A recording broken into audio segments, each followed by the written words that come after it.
What's going on, everybody? My name is Baloo and welcome to the jungle. This is the channel where we take a very simple approach to technical analysis. We look at the price in the context of volume using the Wyckoff method. If that is something that interests you, then why don't you hit the subscribe button? I do this every single day, except for the days that I don't. So in today's video, I want to take a look at 1 inch. 1 inch has recently come onto my radar. I was doing some updates to my Binance futures watch list, and there have been some new coins that have been added to the contract side of things, and 1 inch has come up on my radar, and it has some very nice structure that I kind of want to break down with you guys so that you can kind of see what I'm seeing and kind of ascertain if we're in a favorable trend and a favorable trading environment. So I just want to take a look at 1 inch. Now, full disclosure, I don't know much about the fundamentals on this coin. I rarely dive too deep into the fundamentals strictly because I am more of a technical trader.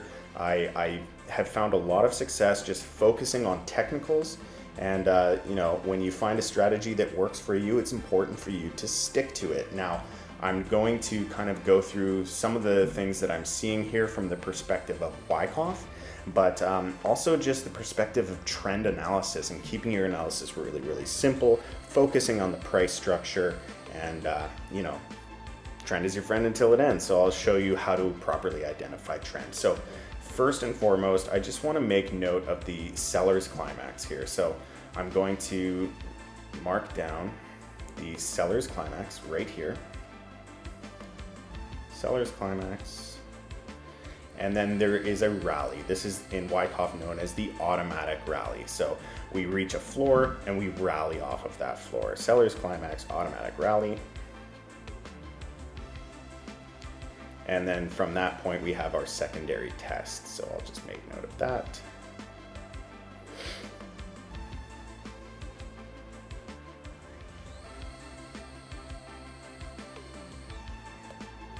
Secondary test. And then we had a little bit of an up thrust action here. So we can just make note of that. Up thrust action. This is very common in illiquid assets. Again, this is a very new coin. So you're going to have over exuberant rallies, and you're going to have an overreactive reaction. So that's exactly what happened here. We had an over exuberant rally, and we had a sell-off as a result of that rally. But look at the buying pressure that came in as a result of this sell-off. This is a fantastic thing to make note of. This is showing that buyers are present, and this is quite common with new coins. You get those that get in very early in the seed stage of these assets, and as soon as there's just a little bit of price action, they're on small time frames, just waiting to exit. They've got their entry, they've got their pump, and they're ready to dump. But the savvy investors are picking it up, and that's exactly what I'm seeing here. So I'm going to make note of the up thrust action right here, and we can see the confluence of that later on in the trading range.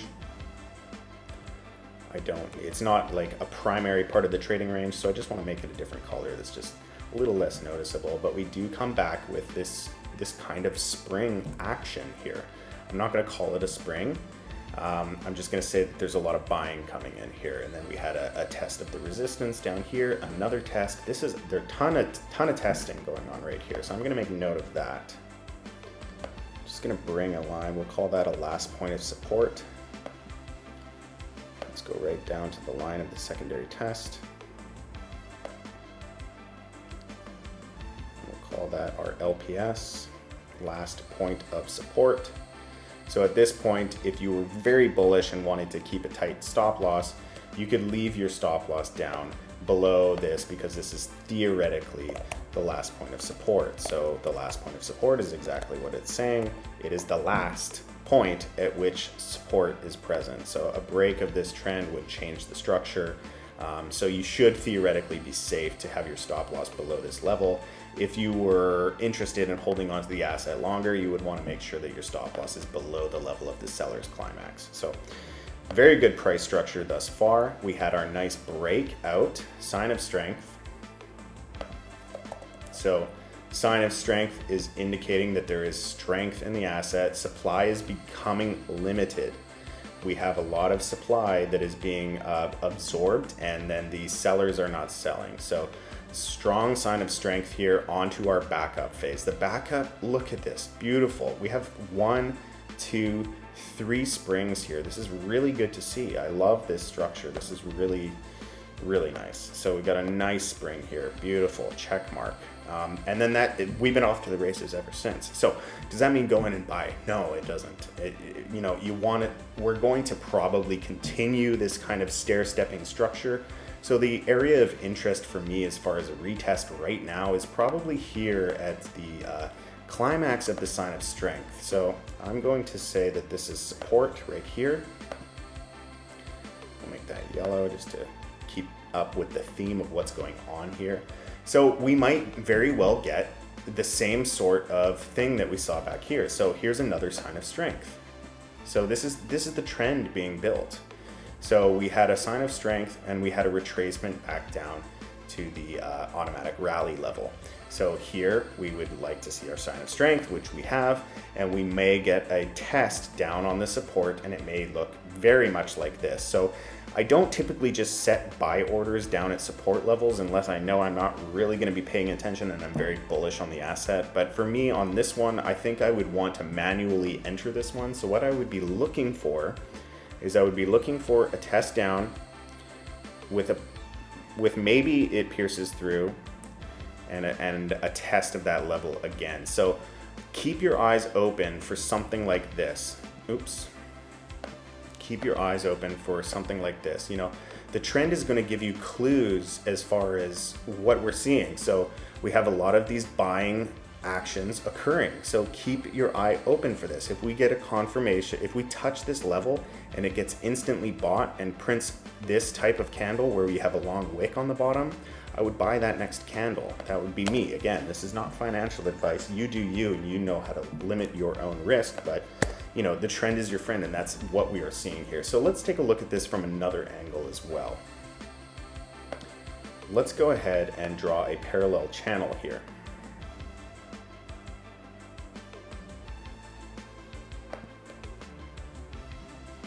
Sometimes these can be dissected in terms of a parallel channel. So you can see here, we're bouncing inside of the channel. We became oversold. This would have been a very good opportunity to buy. Anytime you're in an oversold condition, look, buyers stepped in, you know, we gave it back. So there was a little bit of a delay. We kind of hit a certain level, we got a shakeout and a buy back in. A sign of strength right here. Came back to the bottom of the range. The buyers defended the bottom of the range. That's why we closed candles inside of the range. Now we're coming back here. So maybe even just expect a test back down to this range right here. So maybe we consolidate on top of this range. Maybe we get a spring down to that level as a test back, and then continue up. This would also kind of be your inverse head and shoulders pattern. Sorry, that's not a very good example of an inverse head and shoulders, but you know, keep an eye for those trend reversals. Right now we are on our potential higher high. So we're just looking for that higher low. So wherever that higher low may be, we don't know, but this is what we're trying to pay attention to. And what you're looking for typically is you'll have a bearish candle. You might have some sort of indecision candle with a wick on the bottom, and then you might have some sort of bullish candle, and then you'll get the bullish candle's continuation off of that. So this would be the candle to buy right here. Anyways, that is all the time I have for today. If you enjoyed the content, please leave it a like. Don't forget to subscribe. And if you're interested in some of the newsletters and private information that I provide, follow the link below. I'm a writer for the Arcane Bear. So I'll also leave his YouTube channel down below, and you can go ahead and check out his content. But yeah, I do a lot of writing for him, and we do a lot of deep dives into the DeFi sector and try and find some of these hidden gems. So if you are interested in joining the private bear den, I highly encourage that you do so. You know, a lot of the information that you get on YouTube is biased. It's not biased by the creator, it's biased by the algorithm. You know, there's videos that perform well and there's videos that don't really perform well. So those who are leaning into the YouTube algorithm may not be giving you the most unbiased opinion. So getting behind a paywall, it protects you from scammers. It gives you unbiased opinions, and just check it out. Sign up for the free newsletter. It's free. And there's a ton of information that comes with that. But anyways, that is all the time I have for today. If you enjoyed the content, please leave it a like. Don't forget to subscribe. And if there are any questions or comments or projects that you would like me to take a look at, leave them in the comments section down below. And until next time, please trade safe. It is a jungle out there. Peace.